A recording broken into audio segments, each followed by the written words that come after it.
So what made you settle on Arti as a star as opposed to, as a raccoon or something? What ended up going with the space idea?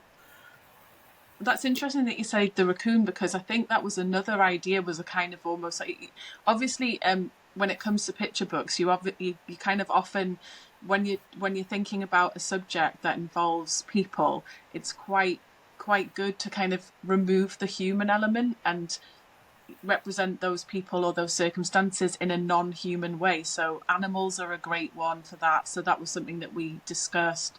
But space was another one, and the idea of it kind of becoming something otherworldly. And to be honest, I'm not quite sure how we arrived exactly at the stars.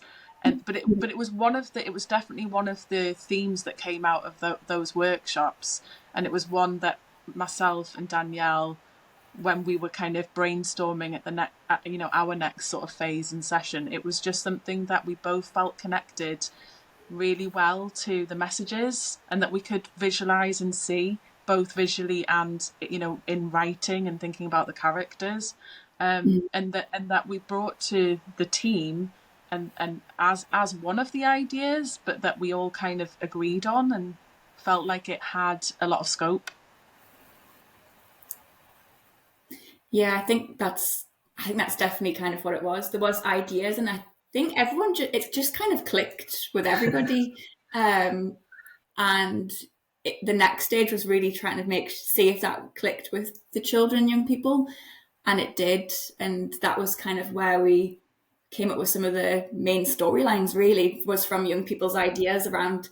So Artie's a wishing star, and I think it was one of the children's ideas that actually maybe Artie doesn't know how to grant wishes, or she can't grant wishes like her friends, and having that, introducing that kind of element of difference between the main character and maybe her kind of world, or the people that she sees.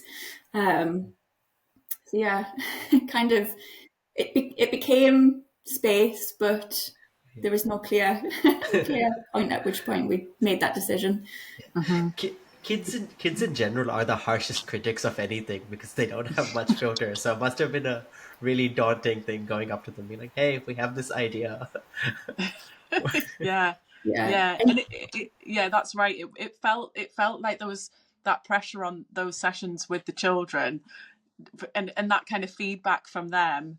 Um, but they're brilliant because they are so creative naturally. They just come up with all of these incredible ideas and kind of blow you away. And it's so nice, because they just provided us with so many great starting points and ideas, and characters, and even like terminology that they were sort of words that they were using. So they really did feed into it and bring that.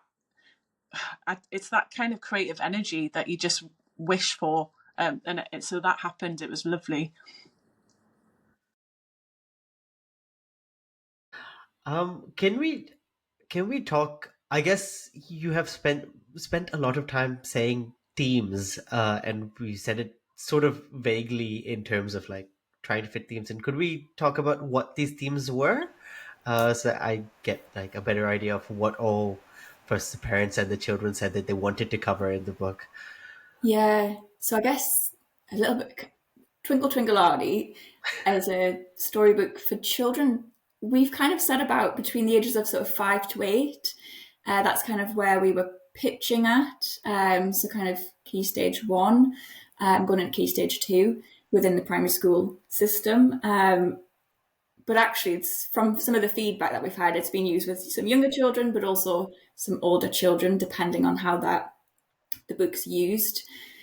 And it was very much, it's about trying to have these conversations with children, and the themes are very much around making sure that the young people, the children, feel okay to have mixed feelings about the kind of a parent who uses alcohol or drugs. You can be really happy in some moments, you can be really fed up, sad, feeling lonely, in that it's okay to have that mixture. It's also about kind of trying to make sure that the young person doesn't feel alone in their feelings, that there are people who might want to talk about it or who can, and that kind of link to having a trusted adult. For some young people, it might not be somebody within the family, it might be somebody at school, and to make sure that that book could be used both within a family context as well as within different services, but also schools. And a lot of the children and young people that I spoke to had told me about when they were younger, and even as they aged, a lot of them tried to control the uncontrollable or the unpredictableness of living with a parent that uses alcohol or drugs. In one of the ways when they were younger, it was around kind of throwing away their parents' alcohol, or pushing it down the toilet, and we encapsulated a lot of those experiences as well within the book. And there's a really, I think, probably one of my favourite pages within the book, that in the illustrations from Josie, is a page where Arti is trying to capture the Yozzle. So the Yozzle is kind of a made-up character that represents alcohol and drugs in the book, causes mischief for one of Arti's kind of big stars. And there's kind of drawings around how she's going to capture the Yozzle and create this star. But actually sometimes, even as hard as children or Arti tries, sometimes it just doesn't work. And although young people were trying to kind of create safety for themselves, it was about realising that it's not their job or their role to do that. And there were some kind of big stars or adults in their lives that could help. So those were kind of some of the themes. But yeah, I think every page has some kind of experience or an impact that family members have shared with us, and we try to incorporate that, as well as some of the parents' experiences of how it can actually be really difficult to watch a child struggling with their emotions and not sure what to do, or you try to be there for them, but sometimes it is just about having a conversation. And yeah, Arti goes through the same kind of turmoil as what maybe we're hoping that someone might come along and talk to an adult. Arti goes and talks to somebody within the book as well. I don't know if, Josie, you've got anything to add to kind of maybe some of the key messages or themes that you liked. I mean, I think you've said it all really well there, Cassey. So that is those themes are kind of running through that. And I guess the only other thing I would add is that it's definitely not trying to be that fairy tale ending. It's not, the book's not sort of saying we'll make everything okay and it'll be fine in the end.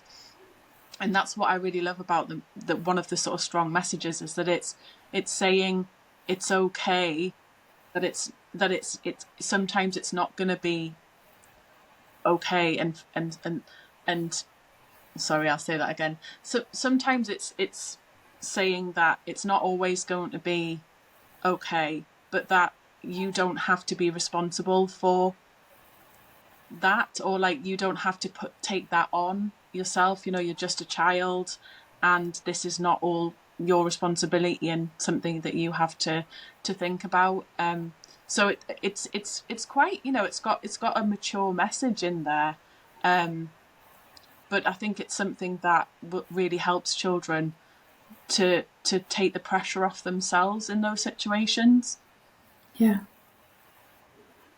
Yeah, the broaching the subject thing can lead to a lot of mixed messages, as you said, because what's that saying? The kids say the darndest things at the darndest times. And like you said, if they're trying to ask a question at a McDonald's drive-thru or something and you do not want to say it, you shut them down, but then later you want to help them. But then the kids already sort of, there's that level of distrust being like, why have you shut me down before?